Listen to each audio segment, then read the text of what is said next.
for signing the informed consent form. It's a pleasure. And for taking part in the research. It's a pleasure. So, as you know, we're going to be recording this, but we'll be using it for research purposes only, and reviewing real-life incidents that you've been involved in terms of how you've used relationships to get things done. Okay. As I explained earlier, I have a little bit of a structure that I want to take you through. So before we get into the incidents themselves, I want to start by just getting you to think about yourself as a leader. Right. So how would you describe yourself as a leader? Myself as a leader, I would describe myself as a collaborative leader. Yes. I will always look to find what somebody else is thinking and be quite democratic about that. Yes. Rather than be the autocratic, do that, do that, do that. That said, there are some times and some situations where I think you do have to be respectfully, I've taken on board your points, please can we just get this done? Yes. And that's I'm thinking more in terms of where it's business critical. Yes. Somebody's at the airport, emergency situations, and you just need to almost be that conductor, if you will. Yes. And I do acknowledge that different situations need a very different style of leadership from me. Yes. And equally upon that, different members of my team need a very different style of leadership from my team. So, for example, one of my team members, he responds very well to if I joke with him. Yes. If I joke with him, it gets things done. So, for example, if he was meant to do something, it's like, oh, I don't know, not quite managed that this morning. I didn't think I thought you were overstretching yourself. Yes. And it would almost, to some, appear like slightly inappropriate, but for him, it's that jokey banter that gets him motivated to get things done. Yeah. And in contrast, other members of my team wouldn't work in a million years. Yeah. So it's a very collaborative, I'm trusting you. It's a very S4, if you like, in the whole situational leadership piece. It's hands off, I'm here anytime you need me. And I keep reminding them of that because sometimes they do slip back to S2, particularly under pressure. Yes. And they need that, right, I'm here, how can I help from me? So I've tried to be the conductor there and give them the style that I hope they need on that day. Okay, so what you're saying is that you're collaborative, democratic rather than autocratic in your style, but you're also respectful of the need to get things done to that business critical side. Absolutely. And then you're also saying that you're adapting your style. I try to. Because some people need different things, like the guy who prefers the jokey banter, whereas someone else might need different style or different approach. Absolutely. And if you were looking at other people's view of you as a leader, how would they see you? Oh, nice question. How would they see me? I think they would see me as a very respectful and fair leader. Yes. I think they would see me as, again, quite democratic, because in an open forum, I would happily, if I can observe somebody's being quite bullish in a conversation, I would quite happily say, right, just 2 seconds, I think you had a point over here. Yes. So hopefully they would, see me as inclusive and trying to bring everybody in to the foray. Okay, so in that circumstance, you're respecting their opinion and bringing in the quieter people. Yes, I try to. Okay.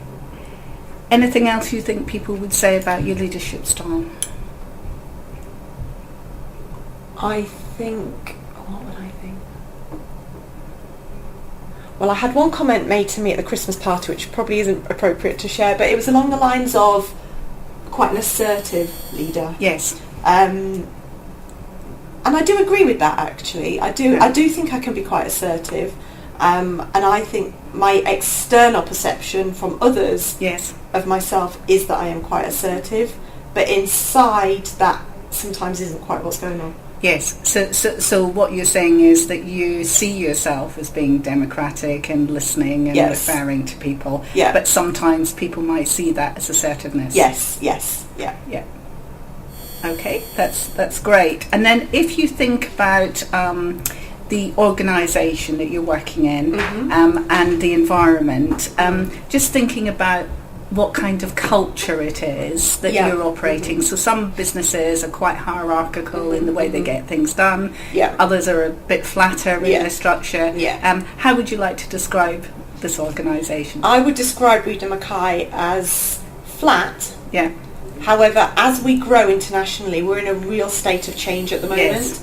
And I can't help but I'm actually feeling Yes. the need for, just because of the size that we are, Hazel, to Yeah. have more hierarchy. Yeah. And that's not because we're a rubbish culture or Yeah. it's not a great place to work. It's because the need for actually the international coordination, Yes. it's forcing us to have a bit more hierarchy. Okay. But in terms of how we approach that organisation, I hope it was one where people feel they could always go and talk to anybody about anything. Yes. So in this organisation at the moment, and the examples you probably use, there is a degree of flatness in that people can Yeah. always go and talk to whoever they need Absolutely, to talk to. and raise a concern or share an idea. And we've always promoted that all the way through. I know you've worked with us on the cultural stuff. Yes. So all the way through that, it's always been very much, we're not like some traditional organisations, and I'll Yeah. say that in inverted commas, where it's you don't speak above your station. Yeah. You stay within your station.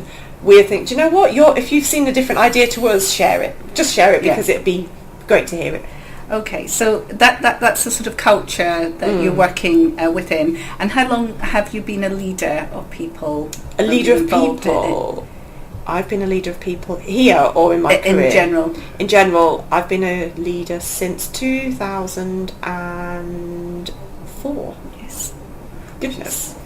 Which is quite a few It is years quite a now, few it years. is. I used the Yeah. dye cream. Yes, me too.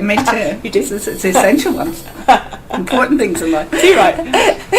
Yeah, so that's so you've got experience of leading people and also leading business objectives. Yes. So it's leadership not only in terms of leading people, but Yeah. it's also leadership in terms of business objectives. Definitely. isn't it, Yeah, Julia? yeah, absolutely. Okay. Yeah. That's great. Excellent. So, how frequently would you use relationships to get things done? Every day. Okay. Every day. For me, relationships are a big part of how we roll, and it's actually a big part of my leadership style. And particularly, quite interesting, I was thinking about this recently, particularly if there's somebody who I don't gel with, Yes. I make it my way to put so much effort into that relationship Yeah. to make that relationship stronger. And I then see that as a bit of a coup when we've Yes. overcome that barrier, because sometimes it's just their fear or something Yes. I've said or a Yes. miscommunication, and I think it's just good to just put that effort in and allay that situation, Yeah. which generally works. Generally Okay, works. so that's quite interesting because you're saying that it's not just about building relationships with people that you like. No, I think also the opposite. It's the opposite. It's the opposite as well. So where you've got people who you don't particularly gel with, where you might not have a natural affinity Yes, with yes, them, yes. you will also make the effort Yeah. to build that relationship. Absolutely, and arguably, Hazel, I'd probably make more effort. Yes. Because I think if you're strong, it's like building to your strengths or do you build to your Yes. development, isn't it? Where you have got a strong relationship naturally with people, that's almost in a good space. Yes. And I think it's good to almost just lead by example, actually, and say, do you know what? Let's not judge. Let's Yes. not be subjective. Let's give that person the benefit of the doubt and Yeah. try and make them feel comfortable or Yeah. in the whole beautiful world of belonging, you know. And when people are new, that can quite often be a scary thing, can't it? Yeah. So that building of relationships is fundamental to what you do. Is what Absolutely. you're saying, because you're saying you use it every day, even where you haven't got a strong initial liking or gel with Definitely. them, you're also using it, and Definitely. you're creating that sense of belonging. I try to, because I think further down the line, if I'm going to be coaching or working with that person Yes. and from a learning and development point of view, for me the number one thing Yes. for coaching to work is trust. Yes. And if they don't trust me and we don't have good rapport, Yes. it's going to have a limited effectiveness for me. Okay. So that building of rapport is part of that relationship Definitely, side of things. definitely. What else would you say was included in the way that you're building that relationship? So you've talked about trust, Yeah. you've talked about rapport. I think the actual words that you use are really Yes. important. So your syntax and your verbiage are really important. Yes. And body language as well. How present am I? Yes. Am I picking my nails whilst I'm talking to you, trying to Yes. understand what you're saying to me? Or am I focused on you? Yes. Do I have good eye contact Yes. with you? Am I using positive words? Or am I saying, yeah, not bad, and being quite dour? Yes. So I think my whole physicality is really important Yes. as well. Okay. So it's what I say and how. So it's what you're saying, how you say it, Yeah. it's the language that you're using, and it's the language in terms of verbal and non-verbal. Absolutely. Okay. So obviously you have a position within Reed Mackay. Yeah. How much do you think you use your position to get things done? I try not to at all. Okay. This organisation, for me, doesn't focus on title. Yes. I am in a function, I look after a group of people, and it's quite interesting when we've got maybe a supplier in and we're all introducing ourselves and what we do. 99% of people will always say, I look after a team. And I really resonate with that. It's not, and some people say, I'm head of, and why not? Why not be proud of your title? Yeah. Absolutely. For me, I look after a team of people. Yes. So I wouldn't say I use my title at all. Yes. Unless, no, actually, I wouldn't. I was going to say unless somebody's been particularly obstructive, but that doesn't generally happen. There's generally no reason for that to happen. Yeah. So in your circumstance, you're really using, what you're saying is you use relationships most of the time, and very infrequently use the title or the position. Absolutely. If you have to use a title or position, how do you feel about that? What does that make you think? I'm okay about it. Yes. It's not my natural go-to, I'll be honest. It's not an emotion that comes naturally to me. And if I was going to use it, it would probably be in a procurement of a service with an external supplier or something, or probably that's the big one I would use it in. I would use it. It makes me feel a bit hierarchical, which again sits outside my natural moral value set. Yes. But I would, if I had to, I would. Okay, so you would use it if you needed to. If I needed to, but I wouldn't choose to as a first go-to. And why would you use it with them when you're procuring a service, for example? Is that because of some expectations you think of the situation, or something else? Generally when I'm negotiating. Yes. Yeah. Okay. Yeah. So it's part of the negotiation process. Yeah, absolutely. With external suppliers. Yeah. In that case, your title will be important to the understanding that absolutely, you end up with. Yes, and my observation is that if you use that title, people of a certain supplier calibre, can I say, will respond to that and actually think, do you know what, I'm actually talking, I know what I'm talking about. Yes. And I think other people, you can use that as a validation. Your title is a validation that, yes, I know what I'm talking about. Yes. Therefore, let's talk about a 10% discount, or let's talk about if we were to look at this as a 5-year deal as opposed to an annual deal. Yes. So it's about the credibility in their perception. Yes. Is that a fair way of saying it? Absolutely. Credibility is exactly where I was heading. Yeah. So it's credibility in their eyes rather than in your eyes, is what you're saying. Because justify yourself. Yeah.